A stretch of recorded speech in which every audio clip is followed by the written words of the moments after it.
Hi friends तेहኛ blog video रे आपे जो को सगुन दाराम और आशा इन आपे नियति नापाय रे पे ताहे को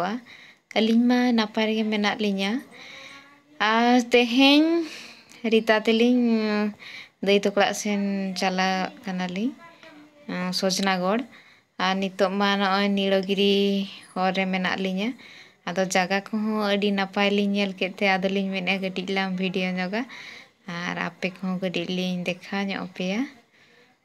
ᱱᱚᱜᱼᱚ ᱱᱚᱝᱠᱟ ᱱᱚᱛᱮᱱᱟᱜ ᱡᱟᱭᱜᱟ ᱢᱟ ᱟᱹᱰᱤ ᱱᱟᱯᱟᱭ ᱜᱮ ᱧᱮᱞᱚᱜ ᱠᱟᱱᱟ ᱵᱮᱥ ᱜᱮ ᱵᱩᱡᱷᱟᱹᱜ ᱠᱟᱱᱟ ᱱᱤᱛᱚᱜ ᱦᱚᱨ ᱨᱮ ᱢᱮᱱᱟᱜ ᱞᱤᱧᱟ ᱟᱜᱩ ᱠᱚ ᱱᱟᱦᱟᱜ ᱢᱮᱱᱟᱜᱼᱟ ᱯᱚᱰᱟᱥᱚᱨ ᱱᱟᱦᱟᱜ ᱞᱤᱧ ᱥᱮᱴᱮᱨᱚᱜ ᱠᱟᱱᱟ ᱟᱨ ᱠᱟᱹᱴᱤᱡ फ्रेंड्स नᱚᱜᱼᱚᱭ ᱱᱤᱛᱚᱜ ᱯᱮ ᱧᱮᱞ ᱫᱟᱲᱮᱭᱟᱜ ᱠᱟᱱᱟ ᱱᱚᱣᱟ ᱫᱚ नीलगिरी बुरु ᱠᱟᱱᱟ ᱟᱨ ᱚᱱᱟ ᱥᱩᱨ ᱠᱚᱨᱮ ᱦᱚᱸ ᱟᱹᱰᱤᱜᱟᱱ ᱠᱚ ᱪᱟᱥ ᱟᱠᱟᱜᱼᱟ ᱤᱨᱩᱜ ᱠᱚ ᱪᱟᱹᱞᱩ ᱟᱠᱟᱱ ᱜᱮᱭᱟ आधान दको ईर बड़ा का और आधान को तो बांग ईर खाना ने पे नेल दाड़े कान गया नय तारा नितो दो पोडासोर लिंग सेटेरेना पोडासोर रेना नय तारा मिटंग मंदिर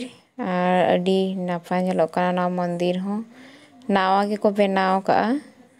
नावा गे नेलोग काना ना मंदिर निये परे दो ना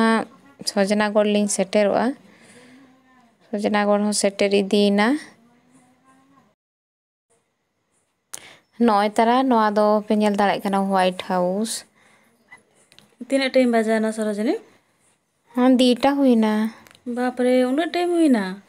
ना दो दाका को रेंगे किरमिया से जे हो दाका को रेंगे किदिन बखान सेटेर कान के तो ना आर कडी होय तबे एरिता कोई में तीन कोड़ा ओड़ा उपरी हाने नेल में वाओ ओडी चलो नेलो कान दो तीसो रे आलांग दो नकालांग ओड़ागा चीजी आलांग ओड़ाग थे तो आम के चक्री तलांग में इने कालांग ओड़ागा आम माड़ांग चक्री में तापर ओड़ा ला मेना ओ आम माड़ांग तापरे इन दो बन चक्रिया आम के चक्री तलांग ताले इन बन चक्रिया फ्रेंड्स नय नितो दो सजनागढ़ लिंग सेटेरेना और नवा दो सजनागढ़ रेना भूतदरा चंडी मंदिर पे नेल दाड़े कान गया और फ्रेंड्स तेहኛ वीडियो दो नोंडे गिलिंग मुचादिया और वीडियो चेक लेका पे बुझाव के ताबोना लाइक पे शेयर पे और कमेंट्स काते ले लिंग पे और सब्सक्राइब दो आलो पे हिड़िया और ओना सुर रे मेना बेल आइकन हो प्रेस तरा का पे मा तबे जोहार गे।